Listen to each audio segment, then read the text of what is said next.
You are watching The World 24/7 on the NDTV network. I'm Parmeshwar Bawa. An action-packed bulletin lined up for you. Let's begin with the top stories you need to know.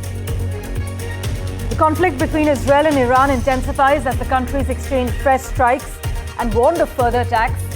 We are in a state of war, an Iranian official has said, while an Israeli military official said the country's onslaught on Tehran would not stop for a moment.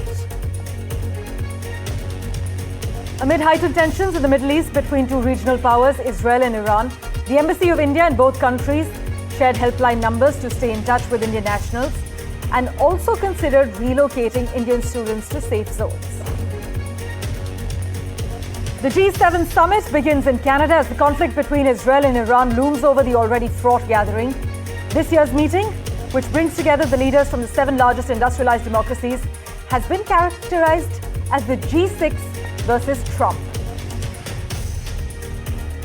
Meanwhile, the Trump administration is contemplating about adding travel restrictions for 36 more countries. Some of them are close US partners like Egypt. This is what local reports highlight. And Britain's Mi6 will be led by a woman for the first time in the Foreign Intelligence Service's 116-year history.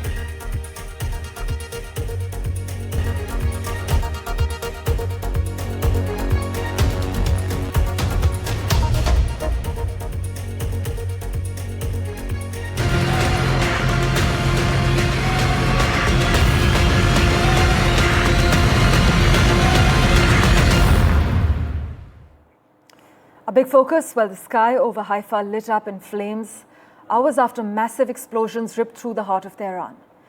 It's actually day 3 of a war that's no longer just shadow play. This is an open conflict between Iran and Israel, and it's spiraling. In Israel's seaside town of Bat Yam, apartment blocks lie in ruins and at least 14 people are dead, many of them women and children. This after Iran launched over 70 ballistic missiles in one of the most direct assaults on Israeli cities in modern history. But the human cost is even more staggering in Iran. Over 224 people killed, 1,400 injured, and Iran claims 90% are actually civilians. Missiles have struck everything from defense ministry sites in Shiraz and Isfahan to residential squares in Tehran. Israel says Iran started it. Iran says Israel struck first, targeting top military commanders, nuclear scientists, even the foreign ministry building. But now analysts are arguing that the US President Donald Trump is playing both arsonist and firefighter, to quote some analysts.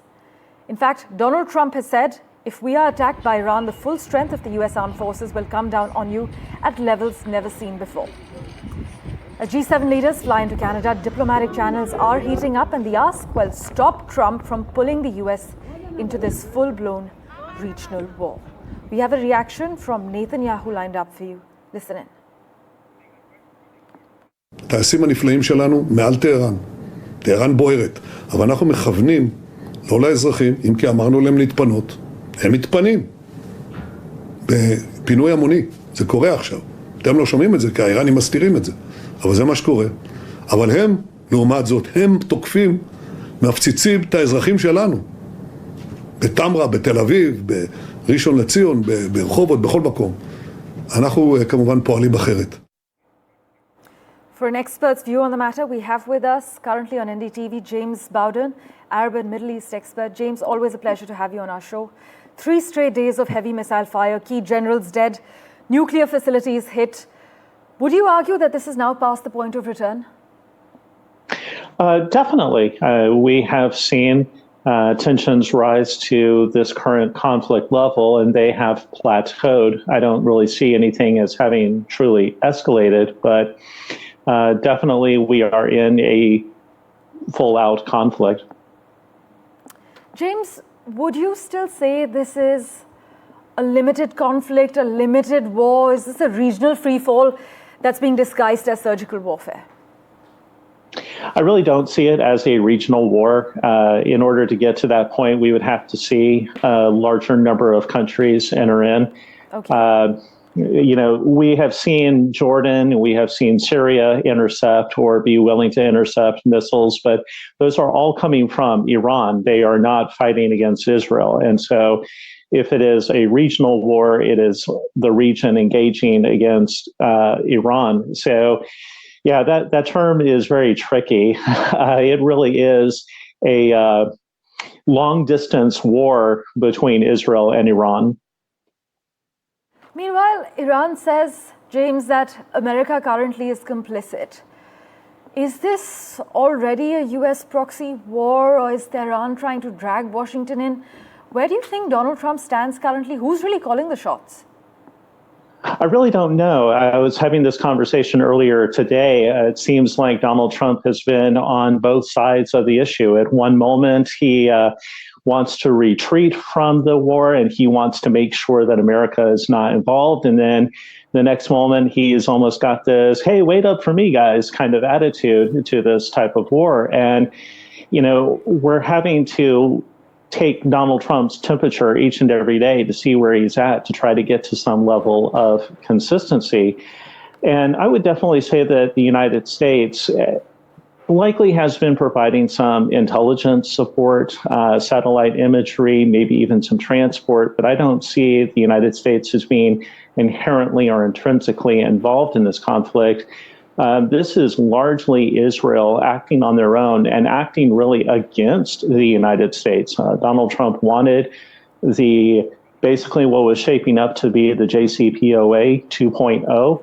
And the Israelis stepped in and took that from him. And I think that he is very upset about that. And there are a lot of people in Washington that are kind of tugging him both ways. I would really assess that a lot of times the statements that you hear or read about on Truth Social come about from the last person he talked to. So if he talked to somebody who's in favor of strikes, then he's coming out and saying, we're going to back Israel. If somebody goes to him and says, no, we can't do that, we've got to pull back, then he's like, oh, yeah, we've got to pull back. This Donald Trump is very different than the one that we dealt with in the first presidential term, very indecisive. In fact, James, it's this very fickle-mindedness that Iran is flagging to say that they have serious trust issues with the US president as we speak. But oil prices are up, gold is rallying. We'll have to wait and see what kind of global economic fallout or impact this has. As always, though, thanks so much, James, for joining us. We'll, of course, keep in touch with you.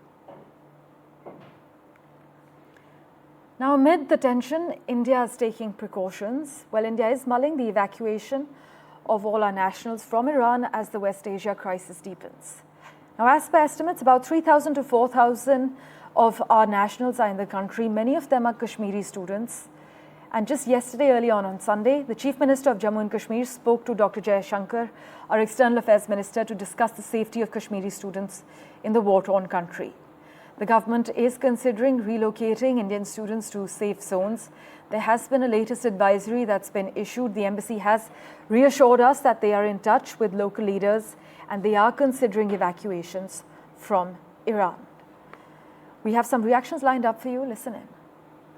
At this point, हमारे जो भाई हैं Tehran university के जो students हैं उनकी boys Dom के नजदीक ही हमला हुआ है and they have also been affected by the attack और कुछ जो स्टूडेंट्स हैं वो जख्मी भी हो गए हैं सो वो हालत हमारी भी ना हो जाए उससे पहले प्लीज हमें इवैक्यूएट कर दिया जाए क्योंकि इस पॉइंट ऑफ टाइम पे ना हमें वाटर सप्लाई है डॉम की ना net internet is very weak internet बिल्कुल भी नहीं चल रहा है ना मैसेज जा रही है ना आ रही है ना प्रॉपर्ली कम्युनिकेट कर पा रहे हैं हम किसी से भी और ऑन टॉप ऑफ दैट अभी शायद इलेक्ट्रिसिटी भी चली जाएगी और उसके बाद हमारा वाईफाई भी डाउन हो जाएगा जिसपे हम अभी थोड़ा बहुत इंटरनेट चला रहे हैं और उसके बाद हम शायद बिल्कुल भी कम्युनिकेट ना कर पाए तो please I request LG Manoj Sinha and CM Omar Abdullah कि हमें जल्द से जल्द इवैक्यूएट कर दिया जाए.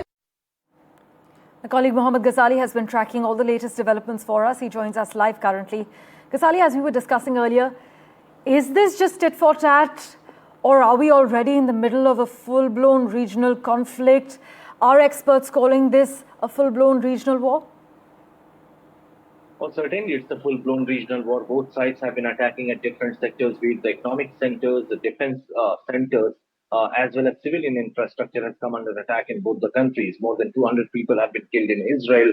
More than 10 people are reportedly killed in Iran. More than 200 people have been killed in Israel.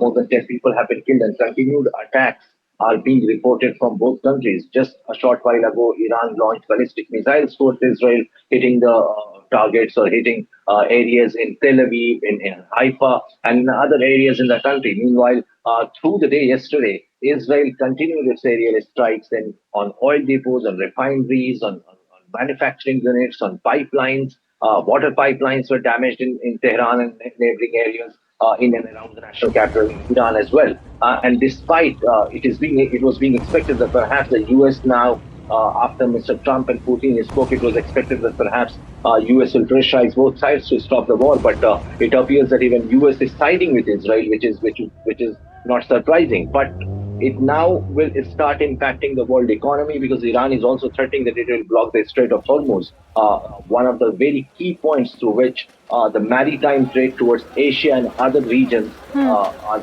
dependent on. It will also impact the oil supply to India and other countries. Right. So we'll have to see that how far Iran and Israel can drag this war, for how many days it will be stretched, because that will test the limits of this war. And we'll also have to wait to see whether U.S. will pressurize its key ally in the Middle East, Indeed. Israel, to stop the attack on Iran, who had actually started this war. Ghazali, all eyes are on the key developments. As always, thank you so much for joining us with the latest.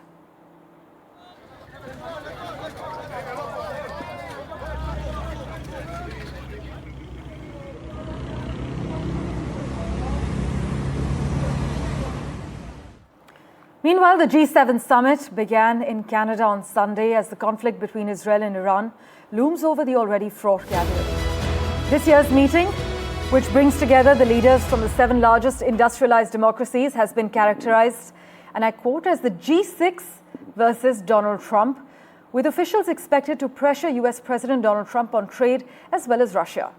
In fact, you must note that one Canadian official actually said that it's like preparing the red carpet for Godzilla. Even so, the escalation in the Middle East could expose fresh divisions. The UK and France have urged restraint, while Japan has condemned Israeli strikes, and Trump, as you know, has called them excellent. The leaders will now try to influence Trump's handling of the conflict, given Washington's leverage over the Israeli Prime Minister Benjamin Netanyahu, something my colleague Mohammad Ghazali has been highlighting as well. My colleague Maha Siddiqui has been tracking the latest as far as the G7 summit is concerned. What can we expect? Well, listen in to Maha's report. Because Canada and the United States, that would really be something. From an annexation threat, I might go up with that tariff in the not too distant future. to punishing tariffs that threaten to cripple the Canadian economy. US President Donald Trump has deployed an economic shock and awe strategy against America's former beloved neighbor. But under a new Prime Minister, Mark Carney, and on their soil, Canada would like to respond at the G7 summit. We're focused on the issues. We're still facing and intensifying unjustified tariffs from our largest trading partner. And the best way to respond to that is to respond at home, to build strength at home. While the G7 summit in Kananaskis is drawing immense attention to see how President Trump tees off on a land that many believe he's coveting for its resources. However, there's another bilateral equation that is being watched with equal, if not more interest. Who's ready to stand up for Canada with me? These two men will meet during the G7 summit after 2 years of frosty ties between New Delhi and Ottawa. Ready to build Canada strong. Prime Minister Carney extended an invitation to India a week ahead of the G7 summit in Canada. Prime Minister Modi accepted the invite, and what followed was Carney defending his decision in the face of mounting scrutiny from both domestic critics and international observers. Fifth largest economy in the world, effectively the most populous country in the world, central to a number of those supply chains, at the heart of a number of those supply chains, so it makes sense. India's global economic stature is not the only reason why it will be at G7. For host Canada, mending ties with India is critical right now. Facing betrayal from the United States, Canada is looking to diversify its trade relationships. India is one of the three big economies of the region, apart from China and Japan. Canada's Indo-Pacific strategy of 2022 highlighted the significance of India in the world's fastest-growing region. Indo-Pacific accounts for more than one-third of the global economic activity and is projected to represent half of the world's GDP by 2040. Bilateral equations apart for Prime Minister Mark Carney, successfully securing a G7 statement in the face of an unpredictable President Trump, diverging priorities of the G7 members because of the trade upheaval caused by the United States and the geopolitical tensions will remain a challenge. In Canada, this is Maha Siddiqui for NDTV. In fact, my colleague Maha Siddiqui joins us live as well for a quick update on what to expect today. Maha, this year's meeting, many analysts say, has been characterized as the G6 versus Trump. Take us through the plan of action and what to expect today. Absolutely, Parmeshwar. The explanation by many critics, observers, as far as this G7 summit is concerned, pitting all against Donald is a very descriptive, considering the fact that that Donald Trump's tariffs have really thrown everybody in the G7, all the countries and as well as the EU in G7 completely at this moment in a dizzy. The impact on Canada, as we have seen, is well documented already, considering there are job losses that we are talking about, especially in the sectors of where steel and aluminum is needed and required, as well as in sectors like automobiles. There are already people who have lost their jobs. And Mark Carney is pretty clear on this aspect that this is an issue that he does not want the G7 summit to fall prey to, but an important issue that is going to be taken up, considering that the European countries also want, as well as the EU, of course, also want to take this up with President Donald Trump. But what we hear and what we understand at the moment is President Trump's own interest in a multilateral forum like the G7 or a grouping like G7 is waning, and he is looking at this platform in Kananaskis as more of a bilateral engagement platform. We understand that he will be holding bilateral meetings with certain countries, and that he is likely to use this tool of tariffs that he has unleashed across many countries to be used as a negotiating tool. So this is as far as what we are expecting in the G7. As always, Maha, thank you so much for highlighting what to expect. We'll, of course, revert to you for regular updates. We're slipping into a short break, but coming up, Prime Minister Modi's Cyprus power play. We'll unpack the significance with Dr. Brahma Chelani right after this very short commercial break.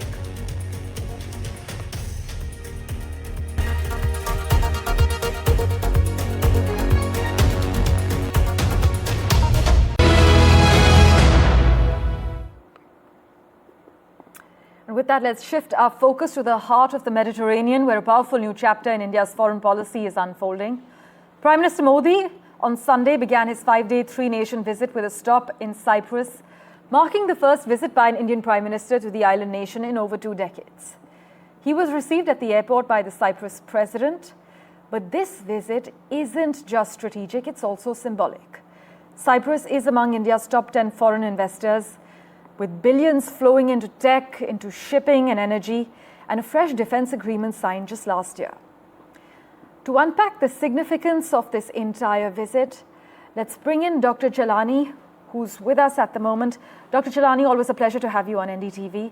It's the first Indian Prime Minister's visit in 23 years as far as Cyprus is concerned. Would you say this is a diplomatic routine or a strategic signal to Turkey and by extension to Pakistan? It is clearly a strategic message to Ankara. Cyprus is small, but it's very important. It's important regionally. It's important to India's diplomacy. The fact is that Cyprus has been involved in a territorial dispute with Turkey since 1974, and India's growing engagement with Cyprus reinforces the coalition opposing Turkish expansionism. In terms of the bilateral aspects, we should not forget that unlike Turkey, which has a strategic and military nexus with Pakistan, Cyprus has long stood by India. It has long backed India's bid for a permanent seat at the UN Security Council. It is a country that is set to assume the presidency of the EU Council next year. It's country rich in gas, natural gas, though Turkey is obstructing Cyprus's gas exports. But I think India's engagement with Cyprus could enhance Cyprus's role in energy diplomacy while expanding India's footprint in the Mediterranean region and reinforcing the coalition opposing Turkish expansionism. Just building on what you're saying, what does our Prime Minister's Cyprus stopover then tell us, sir, about India's new appetite for muscular diplomacy, particularly after Operation Sindoor? The message that Turkey is getting from India's engagement with Cyprus, that New Delhi is working to deepen its ties with Turkey's regional rivals. And these regional rivals include not just Cyprus, but Greece, Armenia, and Egypt. These four countries, Greece, Armenia, Egypt, and Cyprus, are all very important for Indian diplomacy. And greater Indian engagement with these countries is a clear signal to Turkey that its strategic and military alliance with Pakistan is not cost-free. Right, as you are highlighting, Dr. Chelani, New Delhi is working to deepen its ties with Turkey's regional rivals, it seems.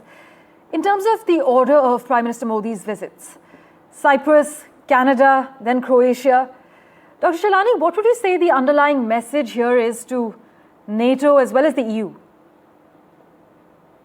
First, it's clear that India is a rising power. Its importance globally is being recognized by the fact that now every G7 summit has India present. The Indian Prime Minister is especially invited to a G7 summit. This reinforces India's global role. The G7 member states' share of the global GDP has been on decline. And the relevance of the G7 itself is being questioned in the West.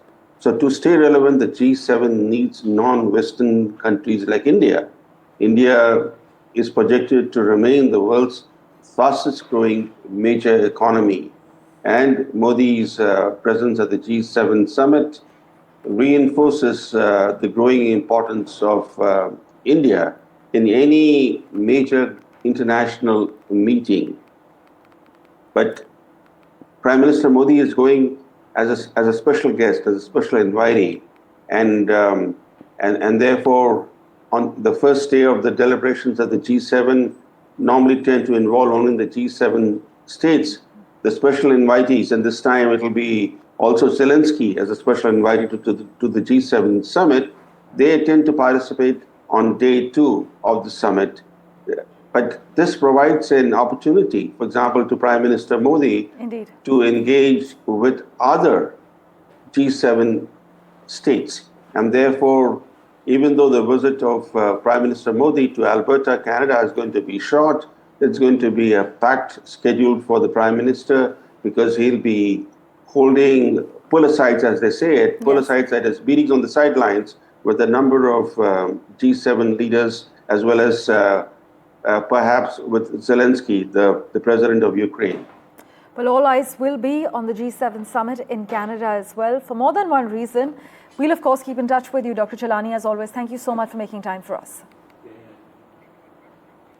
Thank you so much for investing your time in watching this edition of The World 24/7. As always, we'll keep tracking the latest updates for you. Do stay tuned.